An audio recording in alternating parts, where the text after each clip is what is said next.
અને સહેતેજી બાલાને 7 વંશની સ્થાપના કરી હતી એમના ત્યાં જીવોને તારવા માટે. ત્યારે સતયુગમાં પણ સાહેબે આ જ રીતે ચોકા આરતી કરી હતી. આને સાત્વિક યજ્ઞ કહેવાય સાહેબ, કે આમાં શુદ્ધ વસ્તુઓની ઉપયોગિતા છે. નારિયેળ, પાન, મિષ્ટાન, આમાં કોઈ ગલત વસ્તુ નથી ચડતી. કે ઘણી જગ્યાએ ઘણા બધા યજ્ઞ થતા હોય, અજામેઘ યજ્ઞ, ગૌમેઘ યજ્ઞ, નરમેઘ યજ્ઞ. આની અંદર બધાની અંદર હિંસા હોય છે સાહેબ. એટલે હિંસા કોઈ દિવસ આપણાથી છૂટે. અને એ બધા યજ્ઞો છે સાહેબ, એ જીવનની અંદર આનંદ, મોજ, મસ્તી એના માટે છે. અને આ જે યજ્ઞ છે એ મોક્ષ માટે છે. અને મનુષ્યનો મૂલ્ય ઉદ્દેશ જે મનુષ્ય યોની છે ને સાહેબ, એ મોક્ષ માટે જ આપણને પ્રાપ્ત થઈ છે, પણ આપણને ખબર નથી પડતી. કારણ કે સંત ભૂલે, ગુરુ ભૂલે, મહંત ભૂલે, અધિકારી ભૂલે, બ્રાહ્મણ ભૂલે, બધા ભૂલે તો પછી શિષ્યો પણ ભૂલે એટલે મૂળ ભેદ આપણે ભૂલી જઈએ. તો પ્રથમ સતયુગમાં સત સુકૃત સાહેબ જ્યારે પધાર્યા, તો આ જે સ્થાન છે ને, જે અહીં બનાવ્યું છે, એ સહેતેજી બાલાનું સ્થાન છે. અને અહીંયા આ 4 વેદ આવે છે. જો આપણે ભજન કહીએ છીએ ને કે ભાગ્ય બડા જાગર સંત પધારે, કરી સુમરણ ભવ સાગર તારે. જેના ભાગ્ય જાગે ને સાહેબ, એના ઘરે સંત પરમણા પધારે. અને આપણે કહીએ છીએ કે એવા આવતા સંતોના લેજો વારણા. એટલે અનાદિકાળથી આ વસ્તુ ચાલી આવે છે, આજકાલની નથી સાહેબ. આજે પણ તમે દ્રાવિડ બાજુ જાઓ, દક્ષિણ બાજુ, તો આવા તાજ પણ જોવા મળશે તમને ત્યાં ઘણા મંદિરોમાં. એ આજકાલની આ વસ્તુ નથી સાહેબ, અનાદિકાળ. જ્યારે આપણા ઘેર કોઈ મહેમાન પધારે, સંત પધારે, તો આપણે એના માટે, આપણે દિવાળી આવે કેવો ચોક નહીં પૂરતા, કોઈ આપણે અવસર આવે તો નથી ચોક પૂરતા, એને વધાય. તો આજે તો સાહેબનો પ્રગટ દિવસ છે. આજે જ્યારે સાહેબ 1455માં 16મી વાર જ્યારે આ ધરા ઉપર પ્રગટ થયા ને, 16 વાર કળિયુગમાં પ્રગટ થયા છે. 1120માં પ્રગટ થયા. એ ચંદન સાહુ અને ઉદાર જ્યારે કૃષ્ણ ભગવાને યજ્ઞ કરાયો તો પાંડવોના પાપ ધોવા માટે, જેને યજ્ઞ કહેવાય, જે કર્યો તો રાસુ યજ્ઞ, એમાં જે સુપત સુદર્શન જે ગયા હતા એમના યજ્ઞને સારવા માટે છેલ્લે, એ વાત કહીશ તો કહાની ઘણી મોટી થશે.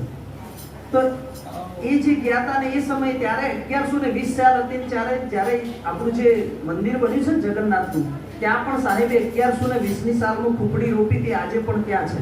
અને એના પછી 1455માં સાહેબ આ પ્રગટ થયા કળિયુગમાં. એના પછી ધની ધર્મદાસ સાહેબને ત્યાં સમાધિ આપી છે. 1120ની સાલ પછી સાહેબ પ્રગટ થયા 16મી વાર.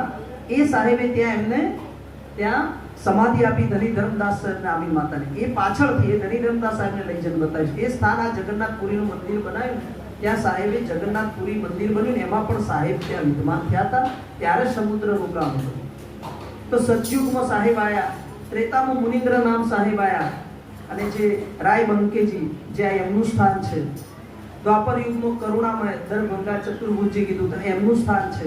પછી કળિયુગમાં બંદી છોડ સાહેબ ધરમદાસ સાહેબનું સ્થાન આ. એમાં બધા 4 ગુરુઓના સ્થાન છે. 4 કળિયુગની અંદર ધરમદાસ સાહેબ પાસે એવું કે છે 56 કરોડ લખ લૂંટ સંપત્તિ હતી સાહેબ. અને એ પણ એમના હાથમાંથી ઓટોમેટિક લૂંટાઈ નથી, લૂંટાઈ જાય સાહેબ. જ્યારે તમને વૈરાગ લાગે ને, પરમાત્મા ધ્યાન આપોઆપ બધું લૂંટાઈ જતું. કે એને લૂંટાવવા માટે બજારમાં જવું પડતું નથી સાહેબ. તો પછી સાહેબે 42 વર્ષની એ માંગણી કરી ધરમદાસ સાહેબે કે સાહેબ, મેં તો સતલોક તમે ધરતી ઉપર ઉતાર દીધું છે અને મને સ્વદેહે તમે સતલોકના દર્શન કરાયા છે, તો બીજા જીવોનું શું? એ માટે સાહેબે 42 વર્ષની સ્થાપના કરી છે. અને અત્યારે 15મા વર્ષ પૂરું છે. આજે 550 વર્ષ થવા એ ગાદીને, હજી સુધી સાહેબ દાગ લાગ્યો નથી સાહેબ. તો જ્યારે આપણા ઘરે સંતો આવે તો આપણે ચોક પૂરીએ. પછી જુઓ, આ એક યોગિક ક્રિયા છે સાહેબ. શું છે? યોગિક ક્રિયા છે ભેગી. કારણ કે જે સંત મહંત શું કહે છે? જો શોભા હે લોક કી, લોક મતલબ કોઈ બ્રહ્મલોક કે, કોઈ સત્યલોક के, कोई शिवलोक के, तो जो शोभा है लोक की, ब्रह्मांड की, मतलब सो चौका विस्तार के बैठे हंस बंस के पूरा कड़िया. જે આનો અનુભવી હોય, જેને બ્રહ્માંડના દર્શન કર્યા હોય, જેને એનો અનુભવ હોય, એ બેસી શકે. અથવા જે પરિપૂર્ણ કડિયારા વિધિ વિધાન જાણતો હોય બેસી શકે, બીજું કોઈ બેસી શકે નહીં. જેમાં મહાપુરુષો છે એના અનુભવી છે સાહેબ આ બેઠા, એ અનુભવ વગર કોઈ દાડો ગાદી ઉપર બેસી શકે નહીં. તો જ્યારે આપણે આજે વાજિંત્ર વાગે શું છે? નાદ છે. શું છે? નાદ છે. એ આહત નાદ છે. સાહેબે પાર કરી બતાવ્યો. સદગુરુ સાહેબને પ્રગટ પુરુષ કેમ બતાવવા પડ્યા? કારણ કે સાધારણ મનુષ્યને સુરતી લગાવી હોય તો જ્યાં સુધી મહાન એવું સ્વરૂપ ન દેખે ત્યાં સુધી એને પ્રેમ થાય. સાહેબ આપણને પારસમણી મળે પ્રેમ થઈ જાય કે ના થઈ જાય? અને પથરા મળે તો ભલે પથરાને પારસમણી લઈ લઈએ ખરી, પણ એ પથ્થર છે ને સાહેબ, પારસમણી મળે ને પછી તમે રાખો નહીં, પછી ફેંકી દો. અને પારસમય સાહેબ એટલો મોટો કોઈ ગુણ નથી. હું पारस के संग में सोना हुई तलवार. तलवार શું થઈ ગઈ? પારસના સંગમાં સોનાની થઈ ગઈ, પણ તીન અવગુણ નહીં મીટે. ધાર, વાર અને આકાર. હવે આ સાહેબનો દેશ છે, ત્યાં સાહેબ આકારે મટી જવું પડે, આ ધારે જતી રહેવી પડે, અને બધું જ્યારે નદી સમુદ્રને મળે ને સાહેબ તો નામ રૂપ ગુણ ત્રણે મટી જાય છે. ત્યાં કોઈ જાતિ, આપણે કહીએ છીએ કે જાતિ ને પાતિ નથી મારા ગુરુ કેરા દેશમાં, પણ તમે જો હવારમાં ઝઘડાતા હોય છે કે નહીં સાહેબ? ક્યાં ગયું આ ગાયેલું બધું? એટલે કેવું પડ્યું છે સંતોને કે દેશ ફરી પરદેશ ફરી સંત મળ્યા હજાર, જેને જોઈને મારા નેણ ઠરે, એવા સંતોના પડ્યા ઉઘાડ સાહેબ. तो पारस અને संत में बड़ो अंतरो जान, वो लोहा कंचन करे वो कर ले आप સમાન. એ સાહેબ આપણને આપણા જેવા બનાવી દે છે. તો સંતો બહુ મહાન હોય છે. અને એવા સંતોના દુકાળ પણ કદાચ કબીર સાહેબને ખબર હશે, એટલે કબીર સાહેબે 42 વર્ષની સ્થાપના કરી છે. નર દેહી સે પંથ ચલે ના ભાઈ, તાતે આપન અંશ પઠાઈ. જે પ્રકાશ મુનિ નામ સાહેબ છે વર્તમાનમાં સાહેબ, લોકોને એવું લાગશે કે આ બધા સંસાર, કારણ કે જે લોકો ગર્ભવાસમાંથી ઉપર ના ઉઠ્યા હોય, જેને કોઈ વસ્તુ જોઈ જ ના હોય, સતલોકનો અનુભવ જ ના કર્યો, એ શું વાત કરે સાહેબ? એ ગર્ભવતી જ રહે ને, આગળ નીકળી શકે. અમે કબીર સાહેબની વાત કરતા, ગગન મંડળ સે ઉતરે સદગુરુ સત્ય કબીર, એની વાત કરીએ છીએ સાહેબ. અને એ સાહેબ ચુરામણી નામ સાહેબ પ્રગટ કર્યા ને, એ થોડી ઘટના કહી દઉં તમને. ધણી ધરમદાસ સાહેબને 86 વર્ષની વયે ઇન્દ્રિયો શિથિલ થઈ ગઈ છે, અને સાહેબે જ્યારે કીધું કે માગ્યું કે સાહેબ આ બીજા જીવોનું શું, ત્યારે સાહેબે કીધું કઈથી વચન રસ પ્રગટ થશે. અને તો સાહેબ કે મારી તો ઇન્દ્રિયો પણ કામ કરતો, કે સાહેબ કે આ શરીર ત્યાં ભોગથી થશે, આ તમારા સ્ત્રી પુરુષના મિલનથી આ પુરુષ નહીં આવે, આ તો નૌતમ સુરતી અંશ આવશે પોતે સાહેબના, અને એ પોતે વિદ્યમાન રહેશે, આ સૃષ્ટિ ઉપરની જીવોને તારશે. અને એ અમને ભેદ બતાવે છે. તો આપણે જ્યારે ધ્યાન કરીએ, શાંત થઈએ, સ્થિર થઈએ, તો પહેલા શું સંભળાય? નાદ સંભળાય. શું સંભળાય? નાદ સંભળાય. આપણા નાદ ગુંજી રહ્યો તો એની અંદર ભજનો વાગતા હતા, અને એની અંદર મંગળ ગવાતા હતા. પછી આગળ શું આવતું હતું કે ભાઈ સંતો ગગન મંડળ કર વાસા જહાં દેખવું અજબ તમાસા. તો આપણે ધ્યાન કરીએ તો પછી શું થાય? જ્યારે નાદનો અનુભવ થાય સંતને, મહાપુરુષોને, યોગિક પુરુષોને છે, અને જો સુમરણ કરી, એ આઈ શું કરે? સુમરણ કરે, ભજન કરે. શના માટે? જીવના ઉદ્ધાર માટે. કે છે ને કે સંત મિલે સબ ટલે, કાલ જાલ જબ ચોટ, શીશ નમાવટ દહી પડે લાખ પાપન કી પોટ સાહેબ. લાખો પાપોની પોટ સંતના ચરણમાં. તો આપણે આગળ જઈએ એટલે પછી શું થાય છે? એ નાદ આપણને પ્રકાશથી મિલન કરાવે. શનાથી? તો આ નાદ ગુંજે, પછી ગુરુ આવે એટલે પ્રકાશ થાય. શું થાય? આ જો 12 પ્રગટ કર્યું છે.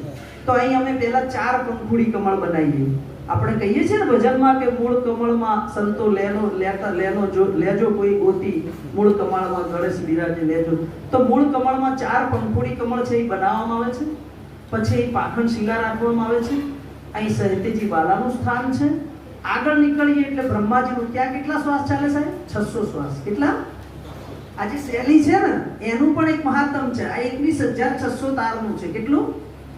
21,600 તાર. અમર શૈલી અજર તાર, સાહેબ કબીર બીનનહાર, 9 નાડી 72 હાથ, પાછું 9 નાડી 72 હાથ છે. 21,600 के साथ कहे कवि धर्मदास से तन शैली मन माया को फास. तो મન માયાને ફાસવાની છે. આ તન છે એ શૈલી છે. એટલે સાહેબે 12 બતાવી આ શૈલી કે આ તન તારી ગુંદરી છે એવી આ અમને પહેરાઈ. અમને આ બધો ભેદ સાહેબ આપે. સાહેબ ભજન કરવાનો ભેદ બતાવે અને જીવોને તારવાનો. પછી આગળ જઈએ તો 6 પંખુડી કમળ આવે, જ્યાં બ્રહ્મા અને સાવિત્રીનું સ્થાન છે, પણ એ પૂજવામાં આવતું તે લિંગ ઇન્દ્રિય છે, વિષય છે, એનાથી આ સંસારની ઉત્પત્તિ છે. અને ક્યાંય સંસારમાં એમનું મંદિર નથી. અને એમના 6,000 શ્વાસા ચાલે. કેટલા? ત્યાંથી ઉપડ્યા એટલે અહીંયા વિષ્ણુ અને લક્ષ્મીજીનું પણ સ્થાન કહેવાય. ત્યાં 8 પંખુડી કમળ બનાવવામાં અને આજુબાજુ છે એ 84 દીપ બનાવવામાં આવે. શું બનાવવામાં આવે? 84. હવે ત્યાં દલ પ્રસાદ છે, ત્યાં અમીદલ કહેવાય છે ને, એ દૂધમાંથી બને, એને અમૃત કહેવાય. જે કબીર સાહેબે જ્યારે એમ કે 7 વર્ષની બચિયા મંગાઈ હતી 7 દિવસની, અને જે દૂધ આપ્યું ત્યારે એનું બાકી સાહેબ અન્નહાર કરતા નહીં કહેતા, પાણી સે પેદા નહીં શ્વાસા નહીં શરીર, અન્નહાર કરતા નહીં તાકાના કબીર સાહેબ. એટલે કબીરને આ દાગ લાગતા નથી. તો ત્યાં પણ 6000 શ્વાસા ચાલે છે. અને એ બી જુઓ તમે, આપણે ગણેશ ચતુર્થી મનાવીએ તો 4 કમળ ગણેશ ચોથ થઈ ને, પછી આગળ હેડ્યા તો ગોકુળ આઠમ એટલે 8 કમળ થયા ને એમના. ત્યાં જો 8 કમળ બનાવ્યા આપણે. તો આપણા મણિપુર ચક્ર છે, અહીંયા શું છે નાભી કમળમાં મણિ, એના 8 કમળ છે અને ત્યાં પણ 6000 શ્વાસા ચાલે. ત્યાંથી આગળ નીકળો એટલે આગળ અહીંયા અનાહત ચક્ર જેને કહેવાય, એ હૃદય કમળ છે, જ્યાં શિવ અને શક્તિ વિરાજમાન છે. ત્યાં પણ 6000 શ્વાસા ચાલે છે. એ બંધ થઈ જાય એટલે જ્યોત પણ બંધ. બરાબર ને? એટલે જો આ બધું વિધાન શું છે? જો શોભા હે સતલોક કી સો ચોકા વિસ્તાર. હવે આગળ શું થાય છે? યોગી આગળ વધે એટલે એ અહીં વિશુદ્ધ ચક્ર છે, આગળ 16 પંખુડી કમળ છે અને 12 પંખુડી બનાવીએ તો 12 જ્યોતિર્લિંગે પૂજાય છે. ખબર છે ને સંસારમાં? ખબર છે ને સાહેબ? તો 12 પંખુડી કમળ. અને ત્યાં ધરમદાસ સાહેબ, અમારા જે પ્રગટ સાહેબ છે, પ્રકાશ મુનિ નામ સાહેબ, ક્યાંય સાહેબ ખોળવાની જરૂર નહીં. કબીર સાહેબ સંસારમાં છે, પણ આપણને એ સદગુરુની શોધ છે, એવા સંતોની શોધ છે. કારણ કે આપણે જોઈએ માયા અને સામેવાળાને જોઈએ ગુરુ. લોભી શિષ લાલચી દોને ખેલે દાવ, દોનો ઉડે બાવરે ચડે પથ્થર કી નાવ. તો સાહેબ આ રીતે ભવસાગર પાર થાય એવું ભવસાગરનું સુખ તો મળવાનું છે. મળી ગયું જન્મના હાથે, માં બાપ પૈસો ધન સંપત્તિ બધું મળે છે. અને આગળ પણ સાહેબ આપણને એવું ગુરુ શું આપે છે ખબર? આપણે કહીએ છીએ કે કલીને જીવન અલ્પે બેગી કરો સંભાર, જબ તક સાધન ના બને કેવલ નામ. અને કલિયુગ કેવલ નામ આધાર. તુલસીદાસ સાહેબે કીધું સુમર સુમર ન. તો કબીર પંથની અંદર એક નામનો મહિમા છે. એ નામનો મહિના પછી આગળ આવશે. આગળ જઈએ એટલે 16 પંખોડી કમળ. અને આપણે પેલી આરતી ગઈએ છે ને કે 16 છે માં 22 માં 16 છે પ્રગટ્યા નહીં કહેતા? તો એ વિશુદ્ધ ચક્ર ત્યાં 1000 શ્વાસા ચાલે છે. કેટલા? 1000. ત્યાંથી આગળ નીકળે એટલે અહીં 2 કમળનું સ્થાન છે. ત્યાં નિરંજન ભગવાનનું ત્યાં સ્થાન છે ને. ત્રિકુટી છે આપણી, એ ત્રિકુટી આપણી બંધ પડી છે. ભગવાનને પણ કામ સતાવી પછી ખબર પડી કે ઓહો, એટલે પછી જતા રહ્યા તપ કરવા માટે ત્રિકુટી ખોલી. ના કીધું કાર ભૂષણની શંભુ ગુરુ કી ના અગમ નિગમ સબ કહેલી ના. પછી એમને પણ કે જ્ઞાન થયું. રામ કૃષ્ણ સે કોણ બડાવું, હું ને તો ગુરુ કી ને, 3 લોક કે વેદની ગુરુ આ ગયા તીન. અને આ કમળ દળનું તો રામને પણ આપણે સિરિયલમાં જોઈએ તો એ બધું વશિષ્ઠ ગુરુ નથી સમજાવતા, તો એમને ગુરુ પાસેથી લીધું. અને આપણે કોના પાસે જઈએ છીએ? રામ સે બડા રામ કા નામ જીને લેકે લોંગ ગયે છે. નામની મહિમા કેટલી છે સાહેબ આ સંસાર. તો ત્યાંથી આગળ વધ્યા એટલે 1000 શ્વાસા નિરંજન ભગવાનના ચાલે છે. અને ત્યાં 2 પંખુડી કમળ છે. ત્યાં નારિયેળ આપણે બધા ભેટ કરીએ છીએ. ખબર છે? ગુરુના સદગુરુના ચરણમાં. આ ચેતન પૂજા, સાક્ષાત ગુરુદેવ બિરાજમાન નહીં, સંત મહંત જે પદાધિકારી હોય એ બિરાજમાન થાય. તો આપણે અહીંયા નારિયેળ અહીંયા અડાડીએ. કેમ અડાડીએ છીએ? અહીંયા ચિત્ર અને ગુપ્ત 2 જમ બેઠા છે. ચિત્ર એટલે બહારના કર્મ, ગુપ્ત એટલે ભીતરના કર્મ. અને નિરંજન ભગવાનની સાક્ષી, નિરંજન ભગવાન ચોકામાં બેઠા છે. અમે 5 જ્યોત બનાવીએ ને, એ નિરંજન, આદિશક્તિ, બ્રહ્મા, વિષ્ણુ, મહેશ, આ 5નો ભવસાગર અને મૃત્યુલોક છે. અહીંથી નીકળીને આપણે સતલોક કે બ્રહ્મલોક કે સતપુરુષની પાસે જવું હોય તો આ વિધિ જાણવી પડે. એમને ત્રિકુટી ખુલે. તો ગુરુને આપણે ભેટ કરીએ નારિયેળ. એટલે ગુરુ પછી શું કરે? નારિયેળમાં પણ 2 આંખ હોય, મુખ હોય, એની ધાર ત્રિવેણી. તો ગુરુ શું કરે? પાખંડ શિલા ઉપર એ કર્મને તોડી નાખે પાખંડને. આ 12 વિધિ છો. ભીતર બી છે આ રીતે, જેમ 12 છે એવું ભીતર તોડી નાખે એટલે ત્રિકુટી ખુલે. જો નારિયેળને 3 પડતા થઈ જાય નારિયેળ, તો એ પછી શું થાય? એના પછી આપણે સત્પુરુષને ભોગ લાગે તો વચ્ચે સ્થાન છે. કોનું સ્થાન છે? સત્પુરુષનું સ્થાન છે. જે સશમવેદ આપણે કહીએ છીએ, જે 52 વાર, ત્યાં સહસ્ત્ર, ત્યાં 1000 પંખુડી કમળ છે, જે આપણું બ્રહ્માંડ ઉપર છે. જેને આપણે ઘણીવાર કહેતા હોય ને, નાનો છોકરાને કપાટ ખુલ્લું હોય અને માખણ નથી ચોપડી બંધ કરી દેતા અને બધું સમજાય સંસાર. પણ સદગુરુ મળે તે કપાટ પાછું ખોલાવે સાહેબ, યાદ કરાવે. યાદ કરો એટલે ખુલી જાય સાહેબ. પછી આગળ શું કરે સાહેબ? તિનકા તોડાવે. એટલે તમને તિનકા એટલે આમ તણખલાની જેમ તમને આ ભવસાગરથી મુક્ત કરી દે, આ 3 ગુણોથી મુક્ત કરી દે. ઉત્પત્તિ, વિસ્તાર, વિનાશ, એને 3 ગુણ કહેવાય છે. એમાંથી મુક્ત કરી દે. અને પછી શું આપે? જેની ઈચ્છા હોય કે ભક્તિ કરવી છે તેને નામ આપે. શું આપે? કોટી નામ સંસાર में જાસે મુક્તિ ન હોય, આદિ નામ નિજ મુક્ત હે જાને બિરલા. ગીતામાં પણ આદિ નામનો મહિમા બતાવ્યો છે, શિવ પુરાણમાં પણ બતાવ્યો છે. બધા સાચું નહીં, પણ આપણને કોઈ ભેદ બતાવતું ઉલટાના આપણને બીજા ક્રિયાકાંડોમાં એવા અટપટાંગ અંદર બતાવીને આપણને આમાં કોઈ આ પૂજા શું છે? સાત્વિક, તમને આમાં જાણકારી મળે, ભેદ મળે. પછી એ જ્યારે સહસ્ત્રદળ તરફ પહોંચો એટલે સાહેબની છત્ર સાયામાં મકરતાર છે, તમે ઉપર તરફ. પછી નામ આપે સાહેબ. તો નામ કોનું આપે? કઈ એમનું આપતા નહીં, આપણું નામ આપણે ભૂલ્યા છીએ. આ નામ સંસારે આપ્યું, પણ આપણા નામની આપણને ખબર. એટલે એ નામ આપે તો નામના સ્મરણથી આપણે રૂપને મળી જઈએ. જેમ આપણું શરીરનું નામ તો આપણો ખબર નથી તો આપ્યું, લોકોએ માની બેઠા ને આપણે. અને આ શરીર છે, હું માની બેઠા. શરીર સાથે જે ક્રિયા થાય છે મારે દેવું. હવે સાહેબ શું આપશે? આપણને મૂળ નામ, આપણું નામ. પછી આપણે શું કરવાનું? નામ, પાન અને પાંજી. પાન એટલે તમે બીડું ઉઠાવો છો. શું કે હવેથી હું ભક્તિ કરીશ. શું કરીશ? હું ભક્તિ કરીશ. અને એ સાહેબ મેં ગર્ભવાસમાં પણ કોલ કર્યો ને મેં આટલા માટે મારે 84 લાખ મુક્ત થવા માટે તું મને તારે નામ, એટલે નામનું સુમરણ. હવે નામનું સુમરણ કેવી રીતે કરવાનું? તો આપણે ઘણું સાહેબ સહજ બતાવ્યું છે કે યા વિધિ મન કો લગાએ, મન કે લગાએ સાહેબ પાએ, જૈસે નટવા ચગત માસ પર ઢોલિયા ઢોલ બજાવે. શું આપણે લાખ રૂપિયા ગજવામાં લઈને બજારમાં નીકળીએ છીએ તો કેટલાય કામ કરીએ છીએ, સુરતી કેવું હોય છે આપણી? કા સાધવી પડે છે, એને સહજ કીધી સાહેબ. એ આવડી જાય તે ગુરુ પ્રત્યે, શબ્દ પ્રત્યે, નામ પ્રત્યે, તો આપણને એનો મહિમાની ખબર. તો પાન આપે, પાંજી એટલે રસ્તો બતાવે, સહજ વિધિ બતાવે સાહેબ. સહજ વિધિ એટલે કઈ? હવે આપણે ઘણા લોકો એમ કે ઘર બાર બધું છૂટ નહીં સાહેબ. એવો ભાવ પ્રગટ કરાવે કે ત્યાગ આપણું કઈ છે જ નહીં આ સંસારમાં, તો ત્યાગ વ્યર્થ થઈ જાય સાહેબ. શું થઈ જાય? આ શરીર પણ આપણું નથી, ત્યાગ શેનો કરવો? તો ત્યાગ વ્યર્થ થઈ જાય. તમારી સુરતીને ત્યાગી બનાવવાની છે ને. સુરતી શબ્દ જે આપ્યું, નામ ગુરુ આપે, એ નામનું અથાટ સ્મરણ જેટલું બને એટલું. ચાહે તમે આ કીર્તન કરો છો ને, એ બી સહજ છે સાહેબ. અને અહીંયા જ્યારે આ બધું થાય ને, એટલે જે મંગળ ગવાય ને, એક એક સ્ટેપ છે સાહેબ. સુરતીને આગળ લઈ જવાના સ્ટેપ છે, પણ લોકોનું એના તરફ ધ્યાન હોતું.